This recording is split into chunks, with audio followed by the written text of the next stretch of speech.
हम आपको अपने प्रभु का विधान बताते हैं थोड़ा सा। जब प्रभु किसी पर कृपा करते हैं, ये वैभव मिलना कृपा नहीं है, ये पुण्य है। पुण्य से एक घोर पापी को भी देखो, पाप करके भी उनका कोई पुण्य है जिससे वो सुकृत पूर्व के सुकृतवश चल रहे हैं, नया पाप है। ये वैभव बढ़ना या यश बढ़ना, ये भगवान की कृपा नहीं मानी जाती। भगवान की कृपा मानी जाती है अंदर का चिंतन बदलना, जिससे आपके अनंत जन्मों के संस्कार भस्म होकर और अगला जो है वो बड़ा उत्तम होगा। अंदर के चिंतन से होता है, बाहर से कुछ नहीं होता। महत्व अंदर का चिंतन। अच्छा, अंदर का चिंतन हम लोगों का स्वभाव बन गया बहिर्मुखी। बहिर्मुखी मतलब बाहर, बाहर यश कीर्ति लाभ विजय, इससे हमको सुख मिलता है। अंदर से कोई मतलब नहीं रखता कोई, कोई विरला ही अंदर से। अब क्या होता है, भगवान जब कृपा करते हैं तो संत समागम देते हैं, फिर दूसरी जब कृपा होती तो विपरीतता देते हैं, और फिर अंदर से एक रास्ता देते हैं, ये मेरा रास्ता है, ये परम शांति का रास्ता है, ये शांति का रास्ता नहीं। भगवान वो रास्ता देते और जीव को अपने पास बुला लेते हैं। बिना प्रतिकूलता के संसार का राग नष्ट नहीं होता। किसी को भी वैराग्य होता है तो संसार की प्रतिकूलता देखकर वैराग्य होता है। सब कुछ हमारे अनुकूल है तो हम आनंदित होकर उसका भोग करते हैं। जब हमारे ऊपर प्रतिकूलता आती है तब ठेस पहुंचती है कि इतना झूठा संसार, तो अंदर से भगवान रास्ता देते हैं, ये सही है। भगवान बिना प्रतिकूलता के इस संसार को छुड़ाने का कोई भी औषधि नहीं रखी। आज तक जितने बड़े महापुरुष हुए हैं, जिनका जीवन बदला है, उनको प्रतिकूलता का दर्शन करके बदला है। तो कभी प्रतिकूलता आए तो उस समय आनंदित हो कि मेरे ऊपर अब भगवान की कृपा हो रही है, कि मुझे सतमार्ग में चलने की प्रेरणा मिल रही है। अगर सतमार्ग छूटा हो, ये सब तो एक सेकंड के लिए आप विचार कीजिए। अब अपना सुधार कर लो, अपने जीवन को सत्य में ले आओ, तो अगला जो होगा वो बहुत जोर का होगा। चाहे जन्म हो तो श्रीवान कुलवान धनवान वैभव संपन्न ऐसे, और भक्ति की अनुकूलता, भक्ति की अनुकूलता। खास बात श्रीवान धनवान कुलवान नहीं, खास बात भक्ति की अनुकूलता। अगर इस जन्म में भगवत प्राप्ति नहीं हुई तो भगवान श्री कृष्ण ने गीता में कहा है कि मेरे भक्त का नाश नहीं होता, मैं कुलवान धनवान श्रीवानों के कुल में जन्म देता हूं और फिर पुनः भक्ति का माहौल देता हूं, और पूर्व का जो भजन छूटा हुआ हो वहीं से उसको। अब बिल्कुल ऐसे ही रहो जैसे रह रहे हो, बिल्कुल संसारिक बन करके रहो, लेकिन अंदर का चिंतन आपका बदल जाए। अंदर के चिंतन में आपकी यश की भावना न रह जाए, अंदर के चिंतन में आपको धन बढ़ाने की भावना न रह जाए। अंदर का चिंतन हो जाए, प्रभु बहुत जन्म व्यतीत हो गए, अब एक बार आपसे मिलना चाहती हूँ, एक बार आपसे मिलना चाहते हैं प्रभु, मुझे आप चाहिए, अब संसार नहीं। तो बात बन जाएगी, तो बात बन जाएगी। तो इसलिए आनंद पूर्वक भगवान का नाम जप करो, बिल्कुल चिंता मत करो। बाबा, क्या नाम जप से हो जाएगा पूरा? ये हम अपने जीवन का अनुभव बताते हैं। सांख्य योग और अष्टांग योग और कर्म योग और भक्ति योग, चारों योगों में प्रवेश रहा है। पहले हम सन्यासी रहे हैं 20 वर्ष सन्यासी रहे काशी विश्वनाथ जी।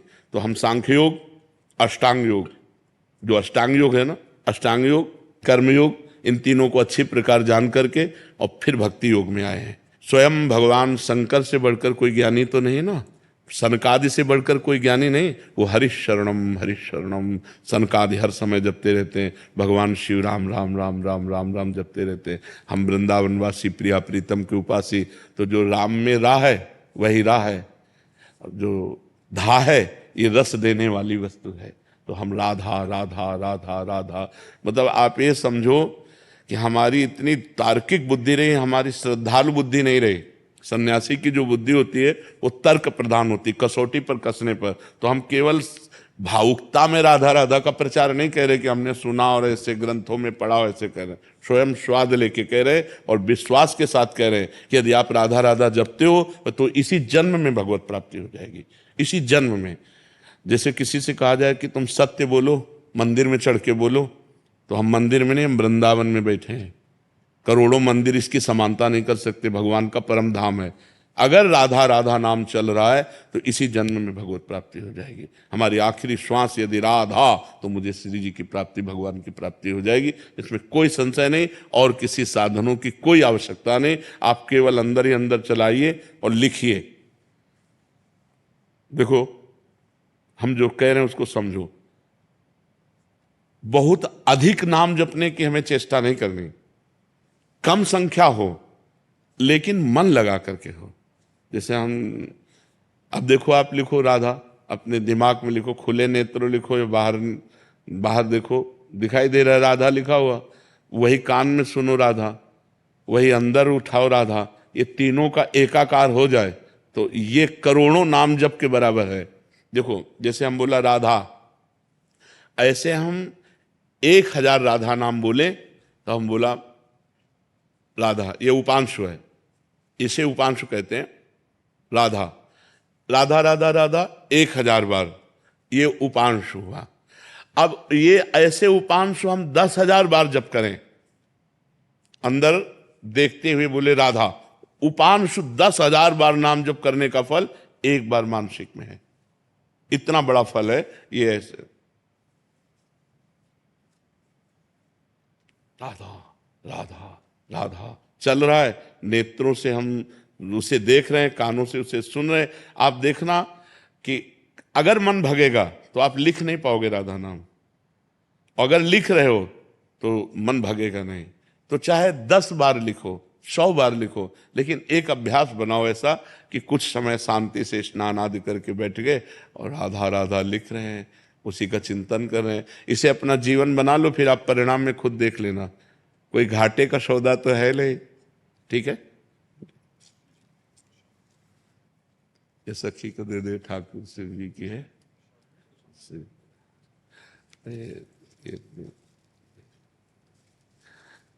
खूब आनंदित रहो, नाम जप करते रहो, प्रसन्न।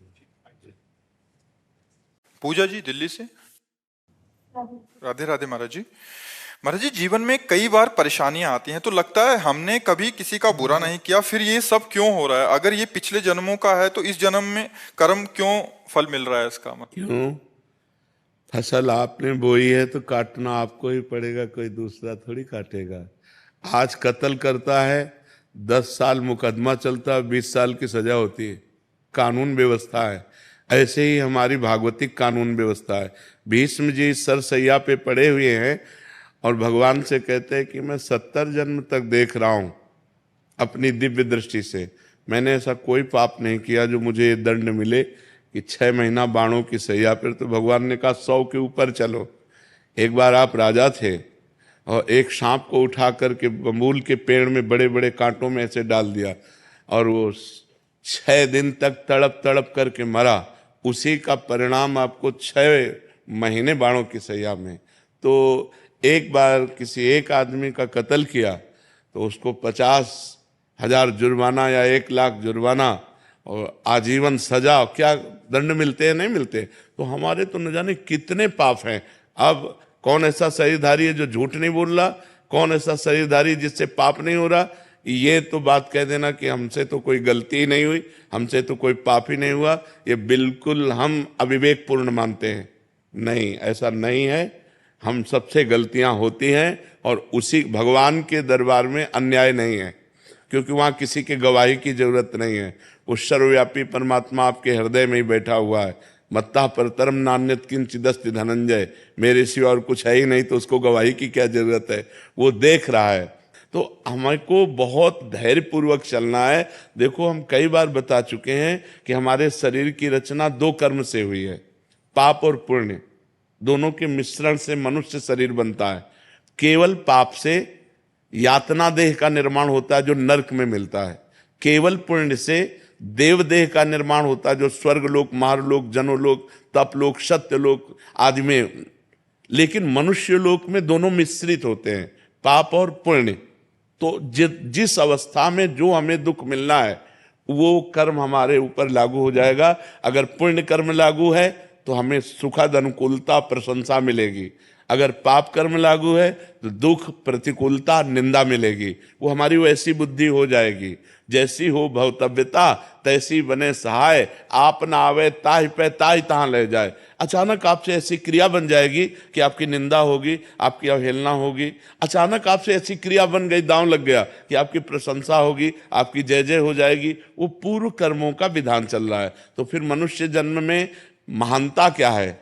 अब नवीन हमसे पाप न होने पावे। अब नवीन कर्म हम ऐसे ऐसे समझ समझ के करें कि हमारी आगे की जो जन्म हो या आगे जो हमें मिले वो बहुत अच्छा ही हो, पाप कर्म नहीं होने चाहिए। अब हमसे गलती नहीं होनी चाहिए। अब लो नसानी अब नान सही हो। तो ये पक्की बात समझ लीजिए कि अपने कर्म को ही भोगना पड़ रहा है। इसमें बिल्कुल संशय न कीजिए कि मैंने तो पाप नहीं किया। किसने प्रश्न किया था? ईमानदारी से देखो सखी, वृंदावन में बैठी हो, ईमानदारी से जब से तुम्हें याद है तब से अब तक देखो, केवल इसी जन्म में क्या आपसे पाप नहीं हुई? क्या आपसे गलती नहीं हुई? आप विचार करके देखिए, हमसे पूर्व जन्म में कितनी गलतियां हो गई हैं। इतनी गलतियां हो गई कि भगवान ने कृपा करके मुझे मनुष्य शरीर दिया है। मेरे कर्म से मनुष्य शरीर नहीं मिला।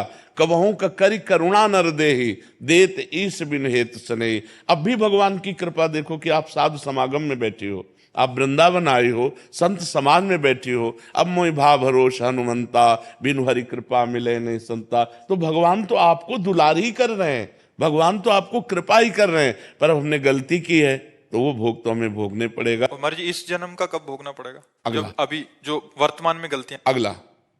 और ऐसा भी हो सकता है कि इसी जन्म में भी उसका दंड मिल जाए। भयानक अपराध, भयानक अपराध, जैसे आप संत द्रोह कर दो, संत निंदा कर दो, किसी संत को मार पीट दो, फिर आपको भयंकर आपको कष्ट। साधु अवज्ञा तुरंत भवानी, भक्तन निंदा अति बुरी भूल करे, जिनको के सुकृत बहुजन्म के छिन्न दायक को। तुरंत अकाल मृत्यु का विधान बन जाएगा, तुरंत अकाल मृत्यु का विधान बन जाएगा, तुरंत भयंकर कष्ट देने वाला योग लग जाएगा। महाराज जी, भागवतिक विधान है। भागवतिक विधान है। 2 मिनट में किसी को मार दिया, इसके बाद आजीवन कारागार, और उसको ऊपर से बोले 1 लाख रुपया जुर्माना। तो ये जो हम भोगने आते हैं मृत्यु लोक में, जुर्माना भोगने आते हैं। मूल सजा तो नरक में मिलती है, ये जुर्माना यहाँ होता है, उसको भोगना होता है। तो जो हमें भोगने को मिला उसे मिल, आगे हम कोई पाप कर्म नहीं करेंगे, आगे हम अच्छा भजन करेंगे तो हमें अच्छा मिलेगा। महाराज जी, लोग कहते हैं नरक तो किसने देखा है? अब कह दो कि किसने देखा। जब चोरी करोगे और जब तुम्हारे डंडा चलेंगे और जब जेल जाओगे तो अपने आप जान जाओगे कि जेल किसे कहते हैं। बोले किसने देखा है जेल? तो तस्मात् शास्त्रम प्रमाणम ते कार्य कार्यो व्यवस्थित हो। शास्त्र जो कह रहे हैं वो सत्य है, वो असत्य नहीं है। अब हम बहुत छोटे हैं, कूप मंडूक हैं, जैसे कुआं का मेढक है ना। एक समुद्र का मेढक गया तो कुआं के मेढक ने कहा कहां से आए? बोले समुद्र से। बोले तुम्हारा समुद्र कितना बड़ा है? इधर से इधर उछला कुआं का मेढक। बोले इतना बड़ा है? बोले नहीं। बोले इतना बड़ा है? बोले नहीं। बोले जिंदगी भर तू उछलता रहे तो भी तू समुद्र की था नहीं पा सकता। अनंत ब्रह्मांडों के रचयिता भगवान ने रचा है। स्वर्ग नरक, पाप पुण्य, उसका फल दोनों रचे और आपको छूट दे दी है। आप पाप कमा लो या पुण्य कमा लो। तो मनमानी आचरण करने में कोई तो मानता नहीं है, और जब परिणाम आता है तब भगवान को कोसता है। तो ये विधान भगवान का बनाया हुआ आपके कर्म के अनुसार है। आपने जो कर्म किया उसके अनुसार विधान बनाया हुआ है। को न काहू के सुख दुख कर दाता, निज कृत कर्म भोग सुन भ्राता। इसीलिए जो धर्मात्मा पुरुष होते हैं, शास्त्र को जानने वाले होते हैं, एक भी कदम गलत नहीं रखते। ए भाई मैं नहीं पाप कर्म नहीं करूंगा, तो मुझे मार डालो पाप कर्म नहीं करूंगा, चाहे जितना कष्ट दो मैं अधर्म नहीं करूं। क्योंकि जानते हैं कि अधर्म जो है ब्याज के ऊपर ब्याज लग करके ऐसा फलीभूत होगा कि हमारे पुरखा पानी पा जाएंगे भोगते भोगते। तो ये भगवान का गलती थोड़ी है कि यार एक को तो इतनी सुख सुविधा दे दी, एक को इतनी दुख दुविधा दे दी। नहीं, दोनों के कर्म हैं। उसने कर्म किया उस जगह पहुंच गया, उसने कर्म किया इस जगह पहुंच गया। एक बार राजसूय यज्ञ में एक चीटा एक दाना लेकर के चावल का, और एक टांग टूटी हुई थी, 3 टांगों से बड़ी मेहनत से चल रहा था। अर्जुन जी ने देखा, भगवान से कहा सर्वलोक महेश्वर श्री कृष्ण, क्या इस पर कभी कृपा नहीं होगी? ये बेचारा चीटा एक चावल के दाने को बड़ी मेहनत से ले जा रहा है। तो भगवान ने कहा तुम्हें पता नहीं, मुझे पता है। ये 14 बार इंद्र बन चुका है। राजसूय यज्ञ का वो चीटा जो एक दाना चावल बड़ी मेहनत से ले जा रहा था, वो 14 बार इंद्र बन चुका है। महाराज नहुष इंद्र के पद में थे, और व्यभिचार प्रवृत्ति से इंद्राणी के साथ भाव गलत किया तो तुरंत जो है अजगर की योनि में आ गए। कर्म तुरंत से, कर्म तुरंत। देखो ना, बड़े बड़े अधिकारी को सस्पेंड कर दिया जाता है। आप अपने कर्म जहां उत्तम किए तो आप चढ़ते चले जाएंगे। बुद्धिमान वही है जो सुख दुख को भोग कर भजन करते हुए नया पाप ना करे और अपने जन्म को भगवान में समर्पित कर दे। यहां का यश कितने मिनट का? जब तक तुम्हारा शरीर छूटा कौन पूछता है यार? तुम चाहे जिस पद में हो और चाहे जितने बड़े यशस्वी हो, तुम्हारे मरने के बाद यहां जब भगवान का नाम नहीं ले रहे लोग, तो तुम्हारा नाम कहां से लेंगे? और तुम्हारे साथ जाएगा क्या? यहां का बैंक बैलेंस, यहां की वाह वाह, यहां की तुम्हारी पत्नी पुत्र परिवार। अरे जब देह नहीं जाएगा तो तुम्हारे साथ कुछ नहीं जाएगा। दुनिया में लाखों का मेला जुड़ा, हंसा जब जब उड़ा तो अकेला उड़ा। उसे अकेला भोगना पड़ता है, फिर नई योनियों में जाकर के दुर्गति भोगता है। इसलिए होश में रहो, जो पूर्व पाप का कर्म है उसे भोग लो हंसते हुए।